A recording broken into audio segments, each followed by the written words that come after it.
महत्त्वाची बातमी आपण बघतोय। उत्तर पश्चिम मुंबईमधून रवींद्र वायकर यांना उमेदवारी आता जाहीर करण्यात आलेली आहे। अत्यंत महत्त्वाची बातमी, शिवसेनेकडून वायकर यांना लोकसभा निवडणुकीचं तिकीट देण्यात आलेलं आहे। उत्तर पश्चिममधून वायकर विरुद्ध अमोल कीर्तीकर अशी लढत असणार आहे। एकनाथ शिंदे गटाचे शिवसेनेचे रवींद्र वायकर हे आता निवडणुकीच्या रिंगणात उतरलेले आहेत। शिवसेनेकडून वायकर यांना लोकसभेच्या निवडणुकीचं तिकीट देण्यात आलंय। उत्तर पश्चिम मुंबईतून वायकर विरुद्ध अमोल कीर्तीकर अशी लढत आता असेल।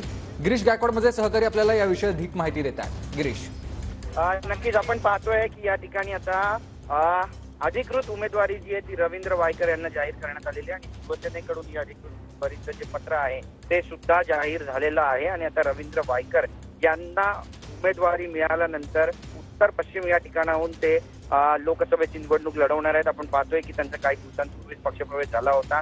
उद्धव ठाकरे यांच्या अगदी निकटवर्तीय म्हणून ते मानले जातात आणि आता त्यांचा शिवसेना शिंदे गटामध्ये प्रवेश झाल्यानंतर थेट त्यांना लोकसभेची उमेदवारी देण्यात आली आहे। त्यामुळे त्यांचा जो सामना आहे तो अमोल गजानन कीर्तीकर, जे शिवसेनेचे विद्यमान खासदार राहिलेले आहेत, गजानन कीर्तीकर त्यांचे सुपुत्र आहेत आणि ते सुद्धा निवडणुकीच्या मैदानात रणांगणामध्ये आहे आणि त्यामुळे थेट सामना जो आहे तो रवींद्र वायकर विरुद्ध आता अमोल कीर्तीकर यांच्यामध्ये रंगताना पाहायला मिळेल। आणि फार मोठा आव्हान असणारे रवींद्र वायकर यांच्या समोर सुद्धा, कारण ज्या पद्धतीनं त्यांच्यावरती कारवाई करण्यात आली होती, ईडी सीबीआय त्यांच्या मागे लागले आणि त्यामुळे ते कुठे ना कुठेतरी शिवसेनेत गेले असं थेट त्यांच्यावरती आरोप शिवसैनिक करतात।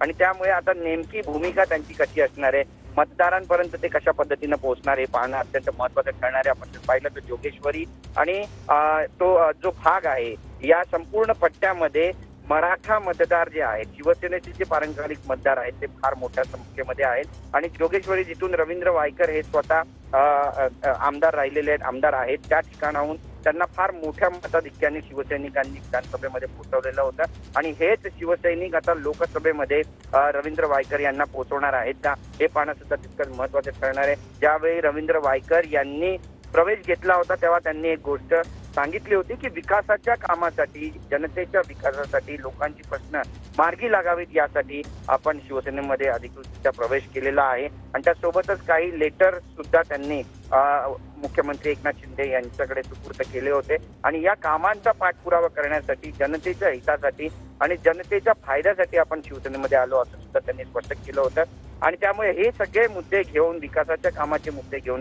रवींद्र वायकर आता जनतेमध्ये कशा पद्धतीनं उतरणार आहेत आणि काय नेमकं भूमिका या सगळ्या कार्यकर्त्यांची आणि मतदारांची असणार हे पाहणं अत्यंत महत्त्वाचं ठरणार आहे। पण आत्ताची सगळ्यात मोठी राजकीय घडामोड आहे ती म्हणजे शिवसेना विरुद्ध शिवसेना असा जो सामना आहे तो उत्तर पश्चिम मध्ये आपल्याला रंगताना पाहायला मिळणार आहे। रवींद्र वायकर यांच्या उमेदवारीला आपण पाहिलं की मनसेने सुद्धा विरोध केला होता आणि त्यामुळे या सगळ्या नेत्यांची समजूत काढण्यामध्ये रवींद्र वायकर यांना कशा पद्धतीने यश येणार आहे, शालिनी ठाकरे यांच्याकडे ते जाणार आहेत का हे पाहणं सुद्धा महत्त्वाचं ठरणार आहे। डोर टू डोर कॅम्पेन करणार, पदयात्रा काढणार आणि त्यासोबतच रॅली काढणार असा त्यांचा मानस आहे आणि त्यामुळे दिवस कमी राहिलेले आहेत आणि कशा पद्धतीनं प्रचार प्रसार करणार पाहणं महत्त्वाचं ठरेल। सुमित, नक्कीच धन्यवाद तुम्ही दिलेल्या या सविस्तर माहितीसाठी।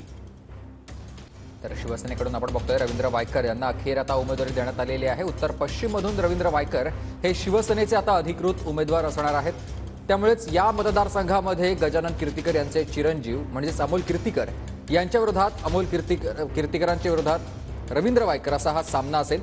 गजानन कीर्तीकर आता निवडणूक यावेळेला लढवणार नाहीयेत, तर त्यांच्या ठिकाणी, त्यांच्या जागेवर आपण बघतोय रवींद्र वायकर यांना शिंदे गटानं आता उमेदवारी दिलेली आहे। तर गजानन कीर्तीकर यांचे चिरंजीव जे ठाकरे गटात कायम राहिले त्यांना ठाकरे गटानं उमेदवारी दिलेली आहे। त्यामुळेच आता उत्तर पश्चिम मुंबईमधून रवींद्र वायकर विरोधात अमोल कीर्तीकर अशी थेट लढत असणार आहे। रवींद्र वायकर यांनी काही दिवसांपूर्वीच शिंदे गटात प्रवेश केलेला होता।